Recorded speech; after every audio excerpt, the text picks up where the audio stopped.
গতকাল ইন্ডিয়া জোটের বৈঠক হয়ে গেল।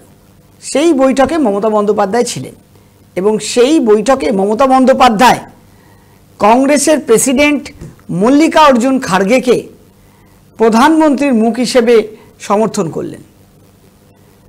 কিন্তু কেন মল্লিকা অর্জুন খাড়গের নামটা মমতা বন্দ্যোপাধ্যায় সমর্থন করলেন ভাবতে হবে আমাদের। কারণ মাননীয় মুখ্যমন্ত্রী মমতা বন্দ্যোপাধ্যায় জানেন যে পশ্চিমবঙ্গ থেকে লোকসভার মাত্র 42টি আসন রয়েছে। এই 42টি আসন নিয়ে তিনি প্রধানমন্ত্রীর স্বপ্ন দেখতে পারবেন না এবং দেশে যদি দেখতে গেলে কংগ্রেস একমাত্র পার্টি যে কিন্তু বিজেপির সাথে লড়াই করতে পারে এবং বাকি সব আঞ্চলিক দল রয়েছে, সেই আঞ্চলিক দলগুলো কিন্তু একত্রিত হয়ে সেই আঞ্চলিক দলগুলো কিন্তু একার পক্ষে সম্ভব নয় যে প্রধানমন্ত্রী দাবিদার হতে পারে। কিন্তু এখানে মমতা বন্দ্যোপাধ্যায় যে ভাবনাটা তিনি ভাবলেন সেটা আপনাদেরকে আমরা বোঝানোর চেষ্টা করছি। কারণ আমরা জানি যে সাগরদিঘির বিধায়ক বাইরাল বিশ্বাস, যার বাড়িতে আজকে ইডি রেড হয়েছে এবং 60 লক্ষ টাকা উদ্ধার করা হয়েছে তার বাড়ি থেকে, কিন্তু এই বাইরাল বিশ্বাস কিন্তু কংগ্রেসের টিকিটে জিতে তিনি কিন্তু বিধায়ক হন এবং ঠিক বিধায়ক হবার কিছুদিনের মধ্যেই তিনি কিন্তু পার্টি চেঞ্জ করে নেন এবং তৃণমূল কংগ্রেসে জয়েন করেন। তৃণমূল কংগ্রেসে সাধারণ সম্পাদক অভিষেক বন্দ্যোপাধ্যায়ের হাত ধরে তিনি তৃণমূল কংগ্রেসে জয়েন করেন।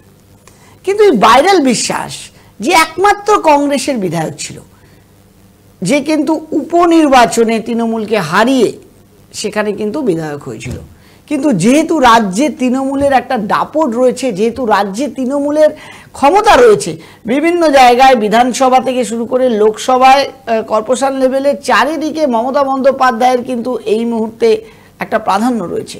তার ফলে বিরোধীরা মাথা তুলে উঠতে পারছে না এবং ঠিক সেই জায়গায় কিন্তু বাইরাল বিশ্বাস কংগ্রেসের টিকিটে জেতার ফলেও সে কিন্তু যদি তাকে সুষ্ঠুভাবে রাজনীতি করতে হয় তাকে কিন্তু একটা ফ্রিডম চাই এবং সেই ফ্রিডম পেতে গেলে তাকে তৃণমূলে আসতে হবে। তাই কিন্তু আলটিমেটলি সে তৃণমূলে চলে এলো। কংগ্রেস কিন্তু এক হয়েও আবার জিরোতে চলে গেল। ঠিক এই ফর্মুলা এখানে প্রয়োগ করতে চাইছিল মমতা বন্দ্যোপাধ্যায়, কারণ এখানে তিনি তার ইচ্ছে তো আছে যে তিনি প্রধানমন্ত্রী হবেন, কিন্তু প্রধানমন্ত্রী হওয়ার জন্য সাপোর্টটা কি পাবে বাকিদের? তো বাকিদের সাপোর্ট পেতে গেলে এখানে তার একটা অধিকার তৈরি করতে হবে। তাই মমতা বন্দ্যোপাধ্যায় এখানে যখন বিরোধীদের এই মিটিং চলছে সেই মিটিংয়ে তিনি কিন্তু মল্লিকা অর্জুন খাড়গের নামকে প্রধানমন্ত্রী হিসেবে নমিনেট করলেন। কারণ তিনি জানেন যে মল্লিকা অর্জুন খাড়গের নাম প্রধানমন্ত্রী হিসেবে যদি ঘোষণা করা হয় তাহলে কিন্তু এখানে সোনিয়া গান্ধী বা রাহুল গান্ধী কে যদি প্রধানমন্ত্রীর মুখ হিসেবে ঘোষণা করা যেত তাহলে কিন্তু মমতা বন্দ্যোপাধ্যায় তার যে ইচ্ছে যে প্রধানমন্ত্রী হওয়ার সেটা কিন্তু কোনোদিনই পুরো হতো না। কারণ রাহুল গান্ধী যে জনপ্রিয়তা রয়েছে সেই জনপ্রিয়তার নিরিখে মমতা বন্দ্যোপাধ্যায় কিন্তু কোনোদিনই প্রধানমন্ত্রী হওয়ার দাবিদার রাখতে পারতো না। কিন্তু এই রাহুল গান্ধী এবং সোনিয়া গান্ধীকে যাতে ফ্রন্টে না আসতে দেওয়া হয়, যাতে আগামী দিনে রাহুল গান্ধী আর সোনিয়া গান্ধী মুছে যায় নামটা, সেই জন্যই কিন্তু মমতা বন্দ্যোপাধ্যায় মল্লিকা অর্জুন খাড়গের নামকে প্রস্তাব করেছেন। কারণ জানেন মল্লিকা অর্জুন খাড়গেকে যদি আগামী দিনে প্রধানমন্ত্রী করা যায় তাহলে কিন্তু মমতা বন্দ্যোপাধ্যায় তার উপরে কন্ট্রোল রাখতে পারবেন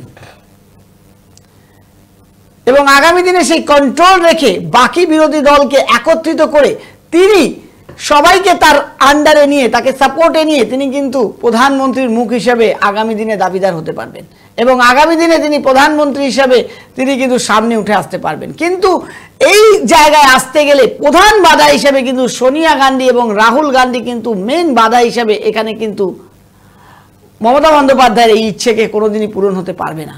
কারণ যদি রাহুল গান্ধী যদি প্রধানমন্ত্রী দাবিদার হয় তাহলে কিন্তু মমতা বন্দ্যোপাধ্যায় কোনোদিনই প্রধানমন্ত্রী হিসাবে সামনে আসতে পারবেন না। কিন্তু মল্লিকা অর্জুন খাড়গে যদি প্রধানমন্ত্রী হয় তাহলে আগামী দিনে কিন্তু বাকি বিরোধীদের সাপোর্ট নিয়ে তিনি কিন্তু মল্লিকা অর্জুনের খাড়গের জায়গায় নিজের নামকে কিন্তু প্রস্তাবিত করতে বেশি টাইম লাগাবেন না মমতা বন্দ্যোপাধ্যায়। মমতা বন্দ্যোপাধ্যায় সেটা জানেন আর সেই জন্যই কিন্তু মল্লিকা অর্জুন খাড়গের নাম তিনি প্রধানমন্ত্রী হিসেবে উল্লেখ করে তিনি সবার কাছে প্রস্তাব রেখেছেন। এটা কংগ্রেসের আভ্যন্তরীণ ব্যাপার। কংগ্রেসের কে প্রধানমন্ত্রী হবে, কে মুখ্যমন্ত্রী হবে, সেটা তাদের ব্যাপার। মমতা বন্দ্যোপাধ্যায় সেখান থেকে ঢুকে গিয়ে তার এই মতামত রাখার পেছনে এই কারণটা কিন্তু সামনে আসছে। কিন্তু তার পরের দিনই দেখুন, মমতা বন্দ্যোপাধ্যায় কিন্তু যখন প্রধানমন্ত্রীর সাথে দেখা করতে যাচ্ছেন, তখন কিন্তু তিনি সাথে করে ভাইপোকে নিয়ে যাচ্ছেন। কারণ নিজের কামান কিন্তু মমতা বন্দ্যোপাধ্যায় কোনোদিনই কারোর হাতে তুলে দেবেন না। এখানে কিন্তু প্রধানমন্ত্রীর সাথে রাজ্যের দাবি দাবা নিয়ে আলোচনা করতে গেলে মুখ্যমন্ত্রীর সাথে কিন্তু আমলাকে সাথে যেতে হয়। কিন্তু মমতা বন্দ্যোপাধ্যায় কোনো আমলা বা কোনো বাইরের কোনো ব্যক্তিকে তিনি কিন্তু প্রাধান্য দেননি, আর আগামী দিনে দেবেনও না। কারণ তিনি জানেন যে তার পরিবারের লোককে যদি আগামী দিনে সামনে না আনতে পারে, তাহলে মমতা বন্দ্যোপাধ্যায়ের নামটা নিশ্চিহ্ন হয়ে যাবে আগামী দিনে। তাই মমতা বন্দ্যোপাধ্যায় কিন্তু যে কোনো গুরুত্বপূর্ণ কাজে যান অভিষেক বন্দ্যোপাধ্যায়কে নিয়ে, এবং ঠিক আজকেও অভিষেক বন্দ্যোপাধ্যায়কে সাথে নিয়ে তিনি কিন্তু প্রধানমন্ত্রীর সাথে এবং বাকি কিছু এমপিদের নিয়ে তিনি কিন্তু প্রধানমন্ত্রীর সাথে দেখা করতে গেছেন। সেক্ষেত্রে কংগ্রেসের আভ্যন্তরীণ ব্যাপারে তিনি মতামত পেশ করছেন, কিন্তু নিজের ব্যাপারে তিনি কিন্তু নিজের পরিবারের লোককে দাঁড় করিয়ে রাখছেন।